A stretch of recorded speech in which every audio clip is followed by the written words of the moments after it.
नमस्कार, मैं प्रोफेसर राम बख्श, भारतीय भाषा केंद्र, जवाहरलाल नेहरू विश्वविद्यालय, नई दिल्ली। आज हम हिंदी गद्य साहित्य, कथा साहित्य के अंतर्गत आख्यान शास्त्र के विविध आयाम विषय की चर्चा करेंगे।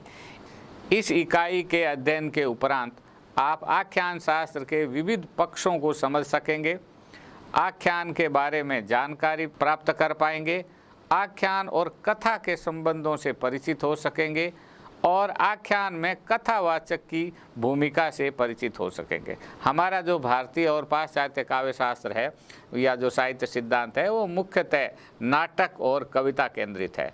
कथा पर बहुत कम शास्त्र चिंतन हुआ है और विशेष रूप से एक कथा रूप की तरह से तो उसको माना गया, लेकिन उसके बारे में अलग से कोई शास्त्र जैसा मिलता नहीं।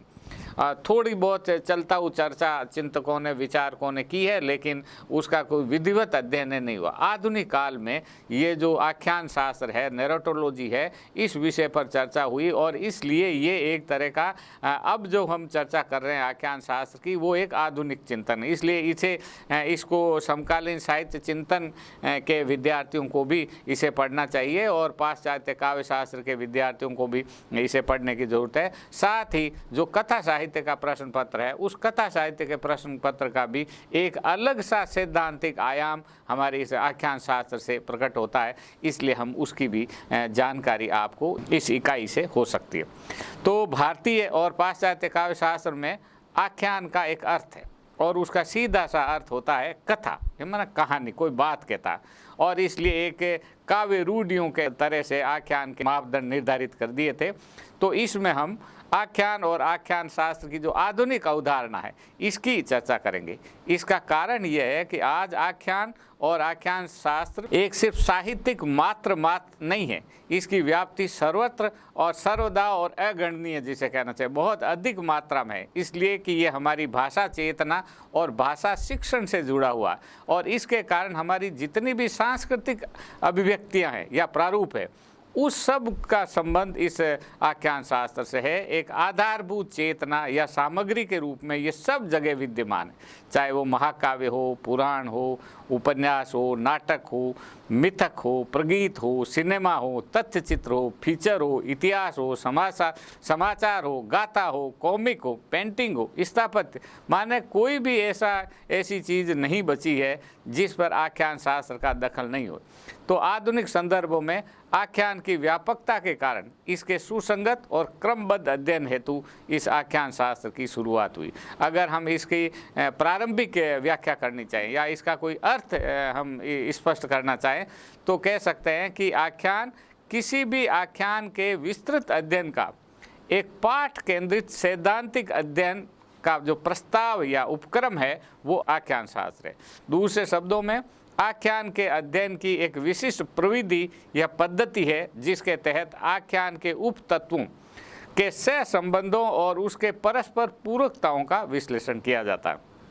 अतः आख्यान शास्त्र का क्षेत्र अत्यंत व्यापक है। प्रारंभ में ये जरूर पाठ केंद्रित ही था, वहीं से इसकी शुरुआत हुई, लेकिन अब उसमें पाठकवादी आलोचना, नव्य इतिहासवाद, नव मनोविश्लेषणवाद, साहित्य का नव्यतम समाजशास्त्र, विखंडनवाद, सारे जो नए चिंतन साहित्य और संस्कृति के अध्ययन वाले शुरू हुए हैं उन सब का क्षेत्र में आख्यान शास्त्र का प्रवेश हो गया। ये आख्यान शास्त्र का जो प्रारंभ है वो कहाँ से हुआ, कौन से इसके प्रारंभिक बिंदु है, तो विचारकों ने निष्कर्ष निकाला कि इसका प्रारंभ रूसी रूपवाद से, प्राग लिंग्विस्टिक सर्कल से, शिकागो स्कूल से, नई समीक्षा से और प्रारंभिक संरचनावादियों आदि ने इस आख्यान शास्त्र के शुरुआत में महत्वपूर्ण भूमिका अदा की और उसके बाद संरचनावाद और उत्तर संरचनावाद का जो दौर आया उस दौर में आख्यान शास्त्र का अद्भुत विकास हुआ। वर्तमान समय में जो आख्यान शास्त्र है वो आख्यान मूलक आकृतियों और संरचनाओं से भी मुक्त हो गया। अत्याधुनिक आलोचना जैसे नव्य संरचनात्मक इतिहासवाद, नव्य मनोविश्लेषण, नव्य विखंडनवाद आदि के साथ 21वीं शताब्दी में आख्यान शास्त्र का एक, जिसे कहना चाहिए, सुविशाल प्रांगण या परिसर खुल गया। आज का आख्यान शास्त्र मात्र रूप का अध्ययन नहीं है, बल्कि इसकी पेट समस्त ज्ञानानुशासनों के अंदर बढ़ती चली जा रही है और संप्रति इसका कृति के वैचारिक प्रतिबद्धताओं, अंतर्वस्तुओं, सामाजिक दायित्वबोध आदि के साथ भी एक तरह का गठबंधन हो गया। M.H. अब्राहम ने कहा कि आख्यान शास्त्र अपने आधुनिक अर्थ में एक क्रमबद्ध रूप मूलक या आकृति मूलक संरचना का अध्ययन है। इसके साथ ही आख्यान एक निर्माण या संगठन भी है। जैसे उदाहरण के लिए घर का आख्यान शास्त्री उदाहरण देते हैं। जब घर है या मकान है, जब हम कहते हैं मकान को घर बनता है, घर और मकान एक ही चीज़ नहीं है, तो ये, लेकिन अगर आप घर को देखते हैं तो एक तरह का बाह्य ढांचा है, औपचारिक निर्माण है, और उससे आपको वो घर की जो संवेदना है, घर के जो विचार है, घर के प्रति जो हमारी भावनाएं हैं, उसको हम नहीं पहुंच सकते। और इसलिए एक शाब्दिक अवबोध के परिमंडल के रूप में हम कभी महसूस नहीं कर पाएंगे। बहुत सारे शब्द है घर को लेकर के, उनका एक अलग अर्थ है, जैसे आश्रय है, गृह है, दर है, आलय है, निवास है, नीड है, आसिया है, रिहायश है, ठाम है, बसेरा है, वास्तु है, वास स्थान है आदि। ये जो शब्द है, ये शब्द नहीं है, ये घर के एक अर्थ है। और इन अर्थों को आप अंदर से जब तक विश्लेषित करके नहीं देखेंगे, तब तक आप इसका विश्लेषण नहीं कर पाएंगे। और इस तरह से मकान का जो बाह्य ढांचा है, इस बाह्य ढांचा को ये जो आख्यान शास्त्र है वो अर्थगर्भित करता है। तो इसलिए ये बहुत बड़ा जो है शब्दों का ये चिंतन है, और इसलिए इस चिंतन को भी अधुनातन रूप में हमें जानने की ज़रूरत है। इसकी जो विद्वत शुरुआत है, वो विचारकों का मानना है कि 1965-75 के दौरान इसमें ये आख्यान शास्त्र का प्रारंभ हुआ, और जब यूरोप में संरचनावाद का दबदबा था। रोलां बार्थ बड़े भारी आलोचक थे, फ्रांस के संरचनावाद के बड़े भारी चिंतक थे। उन्होंने कम्युनिकेशन पत्रिका में 1965 में एक लेख लिखा, introduction to the structural analysis of narratives. इस लेख में उन्होंने आख्यान के रूप, अरूप, स्वरूप की व्याख्या करते हुए कई आधारभूत तत्वों की ओर इशारा किया। उन्होंने कहा कि जिसकी व्याप्ति सर्वत्र जीवन में है और जिसकी संज्ञाप्ति असंख्य है, ये आख्यान शास्त्र है। और 1975 के बाद अन्य जो नव्य आख्यान चिंतन यूरोप और अमेरिका के अंदर फैला था, उसके अंदर भी ये इन लोगों ने, नए चिंतकों ने इस पर विचार किया। और अनेक लेखक आए जिन्होंने बहुत महत्वपूर्ण पुस्तकें लिखी, जिसमें Tzvetan, Todorov, Gerald Genette, Dutch Mieke Bal, Seymour Chatman, Gerald Prince आदि मुख्य है। उत्तर आधुनिक शिविर में आख्यान बोध को आधारभूत तथ्य के रूप में मान्यता प्रदान की, जहाँ फ्रैंकाइस लियोटार्ड ने इसे मानव मस्तिष्क के केंद्रीय कार्य प्रचलित अभिज्ञान का सर्वोत्तम स्वरूप कहा है। फ्रेडरिक जेम्सन ने भी इस पर विचार किया और उन्होंने इसे मानव मस्तिष्क का प्रमुख कार्य कहा है। इसके बाद शिशुओं के भाषा पाठ से आख्यान को जोड़ने की कोशिश की। उदाहरण के लिए परिवार में हम बच्चों को भाषा सिखाते हैं, तो भाषा में हम कहते हैं कि जैसे मान लीजिए आपको किसी जानवर से परिचय कराना, तो बच्चे को परिचय कराते समय हम ये नहीं कहते कि कुत्ता, हम उसकी आवाज़ जो ध्वनि है उसे कहते हैं ये भोंबो है। या इसी तरह कोई खिलौना आएगा तो हम उस खिलौने के बारे में उसको बच्चों को बताएंगे कि ये झुनझुन है, झुनझुने की आवाज़ आती है, और ये पापा है, ये शब्द है। ये संज्ञा के माध्यम से हम इसको बच्चे को बताते हैं, लेकिन इस संज्ञा से बच्चे को समझ में नहीं आता, इसलिए वो हम उसके साथ में क्रियापद जोड़ते हैं, और जब वो क्रिया के साथ जुड़ता है तब उसके लक्षण बदल जाते हैं। जैसे ये भोंबो है, कुत्ता है, कुत्ता नहीं कहते, भोंबो है, और ये काटेगा। और ये झुनझुन है तो मुन्नू जो है वो झुनझुन बजाएगा। और फिर पापा आएंगे तो ये पापा है, ये आपको घुमाने ले जाएंगे, या ये माँ है, ये आपको खाना खिलाएगी, दूध पिलाएगी। तो ये जो भाषा बोध है बच्चों का, इसका उद्भव होता है इसी के द्वारा, और ये आख्यान बोध के स्तर पर होता है। और इसके बाद में हम इसमें विशेषण जोड़ते हैं और क्रिया विशेषण जोड़ते हैं। जैसे भोंबो गुस्सा है, ये काट खाएगा, दूर रहो। या पापा हैं, प्रेम करते हैं, ले जाएंगे घुमाने के लिए। कहने का तात्पर्य है कि मानव का जो भाषा बोध है और उसका उपयोग और प्रयोग जो होता है, इसके लिए जो संज्ञा, सर्वनाम और क्रिया के जो हम काम में लेते हैं, ये आख्यान के उद्भव और निर्माण होने की बड़ी प्रक्रिया होती है। इसका अध्ययन, जिसका कहने का मतलब ये है कि ये आख्यान हमारे जीवन के मूलभूत अनुभवों से और चिंतन से जुड़ा हुआ है और उसके बारे में वो बात करता है। आधुनिक आख्यान शास्त्र की सबसे बड़ी और सबसे पहली समस्या है, और जिस पर अंत तक बात होती रहती है, कि कथा और आख्यान में क्या फ़र्क है। कथा स्टोरी, आख्यान नैरेटिव, इनमें फ़र्क क्या है। और सभी आख्यानविदों ने इस अंतर को स्पष्ट करने की कोशिश की है, और इसलिए इनके जो शब्द युग्म हैं, इस शब्द युग्म को हमें देखने की ज़रूरत है। जैसे जेराल्ड प्रिंस बड़े भारी आधुनिक आलोचक है, उनके अनुसार कहानी क्या होती है, वर्णित होती है। जिसका वर्णन किया जाए वो कहानी, और आख्यान क्या है, वो वर्णन। तो नरेटेड, वर्णित, ये तो हुई कथा, और आख्यान हुआ वर्णन। इसी तरह जेराल्ड जेनेट ने कहा कथा सूत्र का अनुक्रम, और आख्यान क्या है, कथा सूत्र का पुनर्निर्माण, फिर से कहना। और इसी तरह सिमोर चैटमैन ने कहा घटित का अनुक्रम, किस तरह से घटना घटित। फिर वो जो आख्यान क्या होता है, उस अनुक्रम का पुनर्निर्माण करते हैं, फिर से बताते हैं। इसी तरह रेमंड किनान की मान्यता है, तजेविस्तान तोदोरोव की है, मीके बोल की मान्यता है, स्टेजेल की मान्यता है। अलग अलग चिंतकों ने इस कथा और नैरेटिव, आख्यान का अंतर किया। अब हम वो ये कहते हैं कि कथा जो है वास्तविक या अवास्तविक घटितों का एक अनुक्रम या उपक्रम है।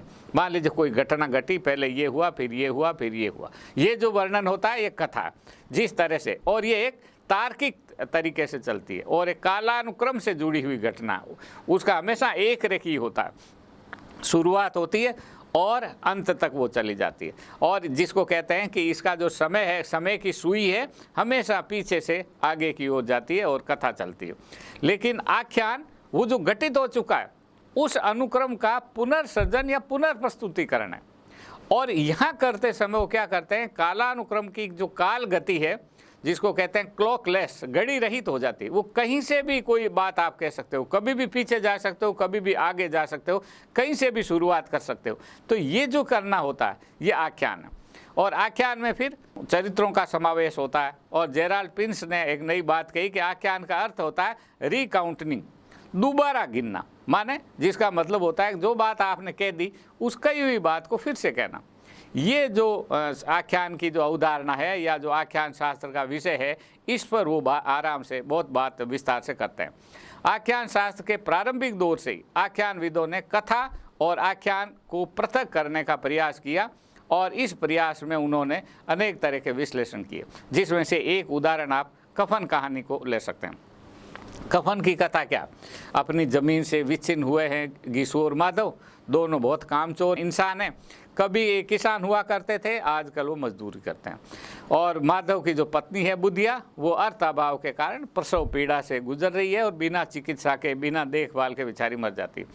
कंगाल घीसू माधव अंतिम संस्कार के लिए कफन खरीदने के लिए पैसे मांगने जाते हैं और जमींदार के पास जाते हैं। जमींदार उनको 2 रुपया देता है, और कई दिनों के भूखे प्यासे ये जो है कफन को बेचकर उन पैसों से मन भर शराब पीते हैं और पेट भर मछली भात खा के, मिठाई विठाई खा के, नशे में दुख होकर के वो गिर पड़ते हैं। ये एक तरह की कथा है। लेकिन इन्हीं घटितों का पुनर्सृजन या प्रदर्शित कर संरचनात्मक रूप से जो कहानी बनाई, वो ये है कि झोंपड़े के द्वार पर बाप बेटे अलाव ताप रहे हैं, जबकि अंदर बुधिया प्रसव पीड़ा में तड़प रही है। घीसू माधव में तनिक वार्तालाप होता है, लगता है बचेगी नहीं, इत्यादि बहुत बातें होती है। फिर गांव और कुनबे की बदहाली का विवरण होता है। घीसू और माधव के कामचोर चरित्र का वर्णन होता है। फिर चुराए गए पके हुए आलू छीलकर वो खाते हैं। और बुधिया की जो मृत्यु दशा है, वो घीसू माधव को दार्शनिक बात उसे करते हैं और लगभग अमानुष बनने की प्रक्रिया का वो औचित्य सिद्ध करते हैं। और प्रेमचंद यहाँ पर लिखते हैं कि जिस समाज में रात दिन मेहनत करने वालों की हालत उनकी हालत से कुछ बहुत अच्छी नहीं थी, वहाँ इस तरह की मनोवृत्ति का पैदा हो जाना कोई अचरज की बात नहीं। जले भुने आलू को हफ हफ करते हुए खाते हैं, निगलते हैं। और घीसू को तभी बहुत पुरानी एक जमींदार ने जो महाभोज दिया था उसकी याद वो करते हैं, और फिर सुबह बुधिया की लाश ठंडी पड़ी उसको दिखाते हैं, फिर जमींदार और गांव वाले 5 रुपये के चंदा मिलता है और वो कफन खरीदने के लिए बाज़ार जाते हैं और बाज़ार में खरीदने के बहाने ये भी कहते हैं ये भी अच्छा नहीं, ये भी अच्छा नहीं, और दोनों मन की एक दूसरे से बात करते हैं और एक लंबा वार्तालाप होता है और फिर वो बाद में मछली खाते हैं, शराब पीते हैं और नशे में बुधिया के वैकुंठ लोक में जाने का आशीर्वाद देते हैं और अंत में वो गिर पड़ते हैं। इस तरह पूरा का पूरा आख्यान शास्त्र कथा और आख्यान की इस द्विपक्षीय अंतरालों और परस्पर पूरकताओं पर आधारित है। तात्पर्य ये कि कथा वास्तविक या अवास्तविक घटितों का अनुक्रम है। उसमें ये जरूरी नहीं है कि काल्पनिक हो और ये भी जरूरी नहीं है कि वास्तविक घटना हो। ये तार्किक, एक रेखिक और कालानुक्रम की दृष्टि से जुड़ा हुआ होता है और इसमें चरित्रों का समावेश होता है। जबकि आख्यान क्या करता है कि वो जो घटित हो गया है उसका पुनर्प्रस्तुतिकरण करता है और इसलिए कथा और आख्यान को जो आलोचक विचारक है उन्होंने अलग तरह से व्याख्यात किया। किसी भी कथा को आख्यान के रूप में ढालने में कुछ तत्वों की महत्वपूर्ण भूमिका होती और उनकी एक लंबी सूची बनाई सिद्धांत के स्तर पर, जैसे स्वाभाविकरण, स्थगन, व्यवधान, शिथिलता, कौतूहल या आश्चर्य, कथा स्वर और संकेंद्रण, चिंता और द्वंद्व, सयनायक, समाप्ति आदि।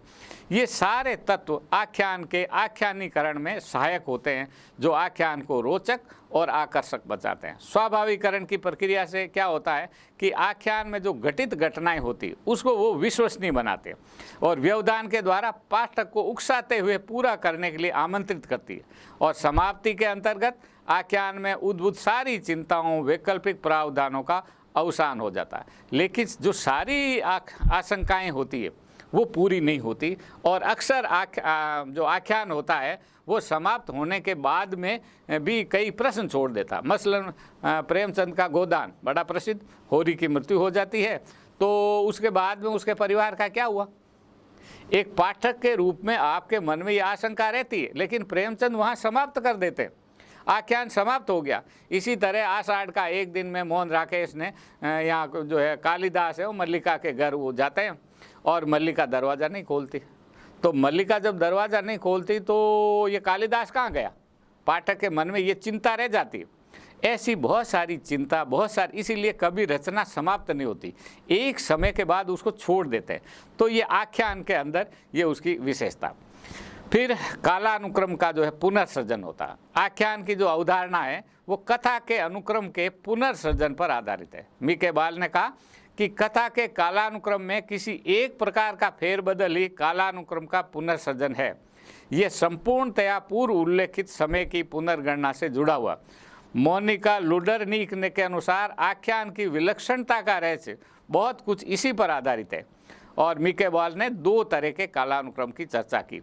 एक है समयबद्ध विच्युति, पंक्चुअल अनाकोरनी, जब एक ही बार अतीत या भविष्य में कथावाचक हमें ले जाता है और पुनः उसी बिंदु पर वापस लौट आता।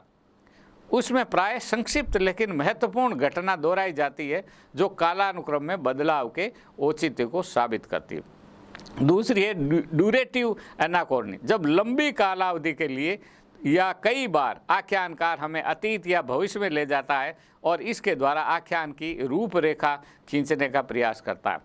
ये जब तक आप व्यतीत या आगामी में जाने का प्रश्न है। कालानुक्रम की विच्युति के अंतर्गत 3 उपाय हैं जिन्हें हम पूर्व दृश्य, पश्चात दृश्य, पश्य कथन, पश्य गमन भी कह सकते हैं। अर्थात आख्यान गति में ऐसे दृश्य, कथन, घटित का उद्भव जो अतीत में घट चुका है लेकिन वर्णन करते समय किसी खास बिंदु पर जिसका उल्लेख किया जाता है, इसका वर्णन और विश्लेषण होता है। अब जो है सबसे महत्वपूर्ण जो इस आख्यान के अंदर होता है उसको कहते हैं कथावाचक। ये कथावाचक बड़ा दिलचस्प है। तथ्य है कि कथावाचक की विस्तृत सैद्धांतिकी को प्रतिष्ठित करने का श्रेय आख्यान शास्त्र को ही जाता है। सदियों से आख्यान जब मौखिक रूप में प्रस्तुत किए जा रहे थे तो कथावाचक का अस्तित्व स्पष्टतः दिखाई देता था। कोई कहानी है और उस कहानी को कोई लोक कथा है तो कोई लोक कथा सुना रहा, तो जो हमको सुना रहा है वो हमको दिखाई दे रहा।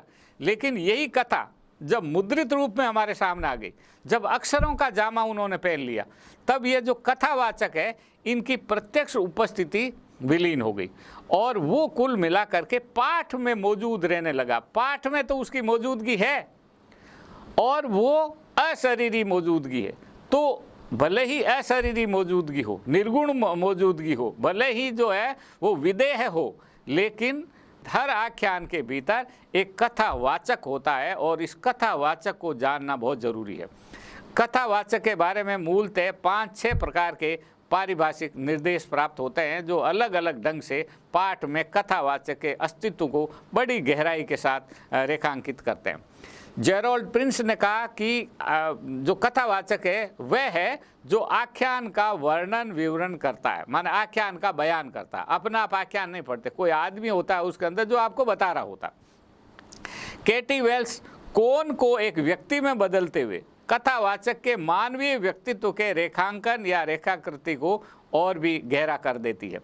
मीके बॉल के अनुसार कथावाचक मेरे लिए एक आख्यान का प्रतीक है। आगे और भी स्पष्ट करती हुई वे कहती है कि वे एक भाषाई विषय है, माने आख्यान में जो उसकी उपस्थिति है वो भाषा में एक विषय के रूप में आती है, वो एक तरह का भाषाई कार्य है। वे स्वयं को अंततः भाषा के दायरे में व्यक्त करता है जिससे कि आख्यान की गढ़त होती है, वे कोई व्यक्ति नहीं है। ये परिभाषाएं, जो पारिभाषिक जो निर्देश हैं, वो हमें इस प्रश्न को समझने देते हैं कि पाठ के दायरे में कथावाचक की विद्यमानता शरीरी या अशरीरी होती है। कथावाचक सदैव होता है या विदेह, लेकिन उससे भी बड़ा प्रश्न या दिशा फलकों की यह होता है कि 2 राहों से आगे अगले चौराहे पर स्थित है। कथावाचक की उपस्थिति को अगर हम भाषा तात्विक मौजूदगी मान लें तो ब्लांदे ब्रेमोड इस प्रश्न को और भी विस्तृत करते हैं। वो कहते हैं अर्थात कथावाचक चाहे शरीरी हो या अशरीरी, मानव रूप में हो या अन्य किसी रूप में। उदाहरण के लिए बहुत बार ऐसा होता है कि पेड़ कुछ बोला, जैसे हीरामन तोता जो है वो पद्मावती में पद्मावती का सौंदर्य वर्णन आकर के करता है नागमती के सामने, तो या राजा के सामने भी करता है। तो ये जो पेड़, नदी, जंगल, आकाश, परिंदे ये हैं तो गैर मानवीय, लेकिन उनका कोई न कोई मानवीय उद्देश्य होना ही चाहिए। तो ये जो निर्णायक तत्व है, महत्वपूर्ण ये है कि आख्यान में आख्यान का, नरेशन का कोई न कोई मानवीय कथ्य या उद्देश्य अवश्य होना चाहिए।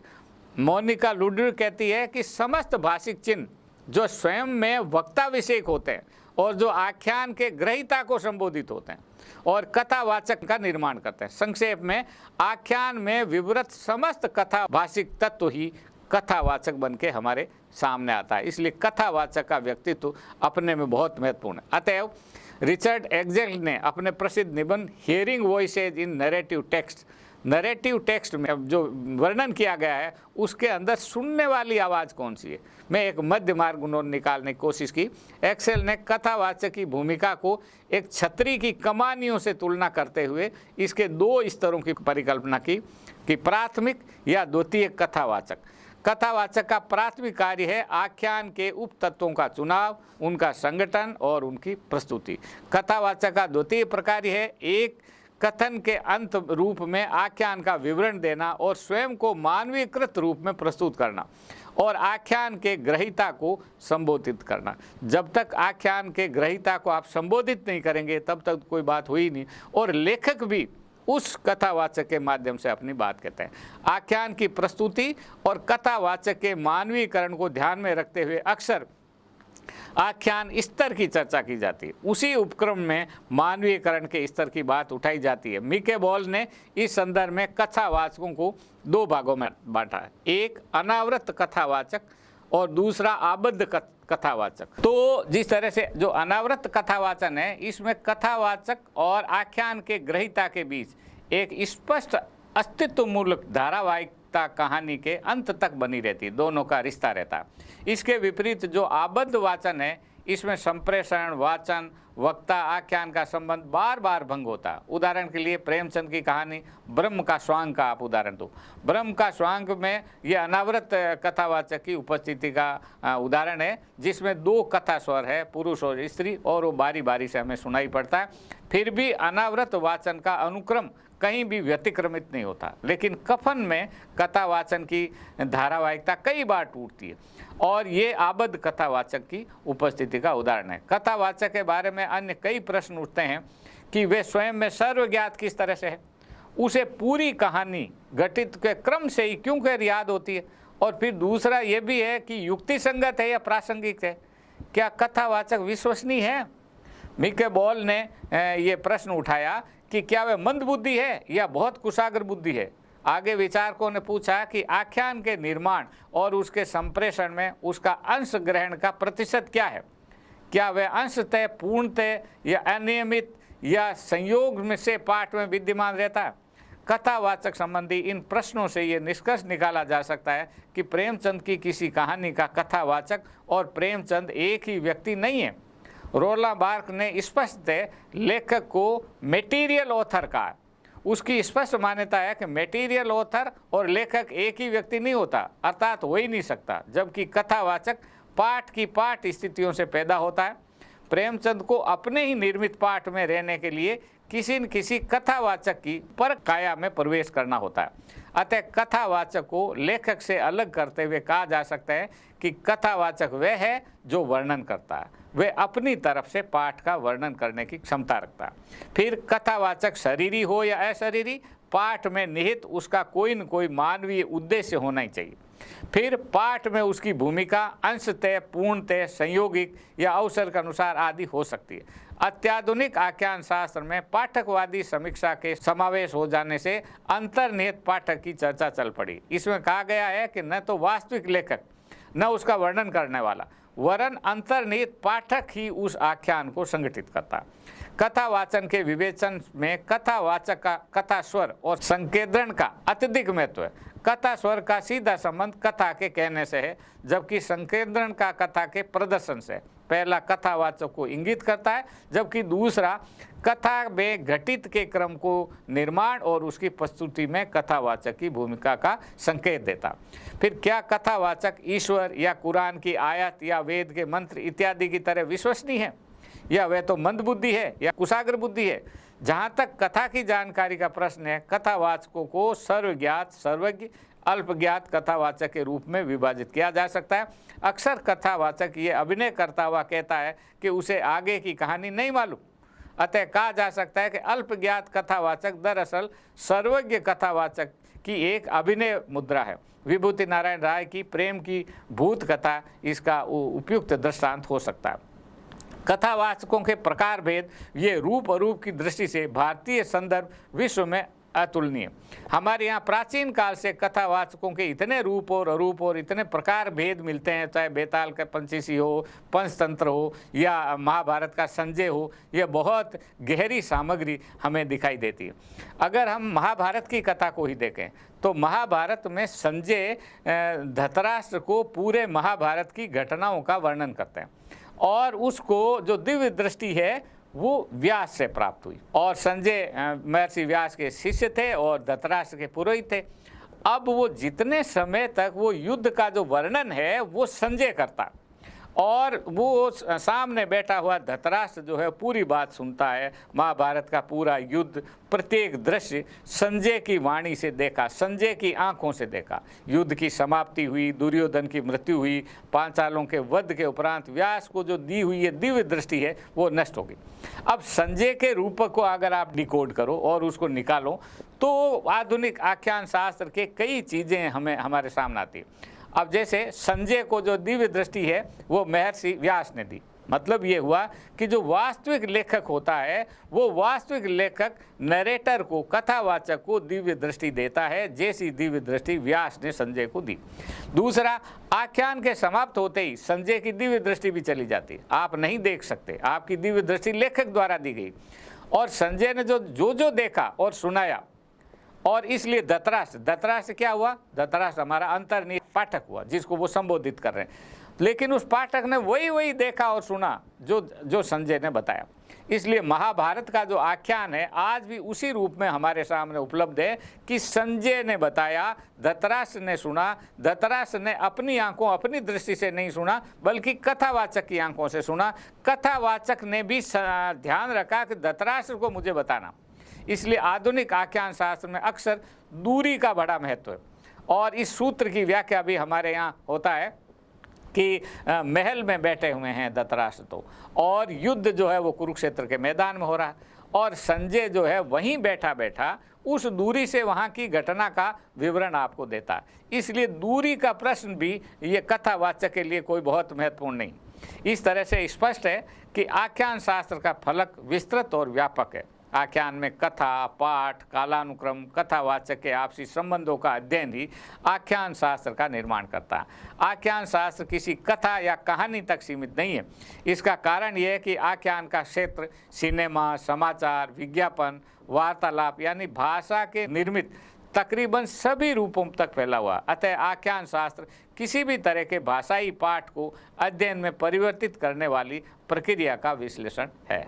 और इस आख्यान शास्त्र के सिद्धांत के आधार पर अगर हम समकालीन कहानी, उपन्यास या नाटकों का अध्ययन करें तो हमें उसकी एक नई दृष्टि देखने को मिलती है, क्योंकि इस दृष्टि से चिंतन हमारे यहाँ नहीं हुआ, न पाश्चात्य आलोचना में अरस्तु के यहाँ हुआ, बल्कि अब नए ढंग से देखते हैं। विशेष रूप से जो पाठकवादी आलोचना है, इस पाठकवादी आलोचना ने आख्यान शास्त्र से बहुत सूत्र लिए हैं और उन सूत्रों के आधार पर साहित्य का, रचना का जो विश्लेषण है वो विश्लेषण भी अलग तरह से हुआ है।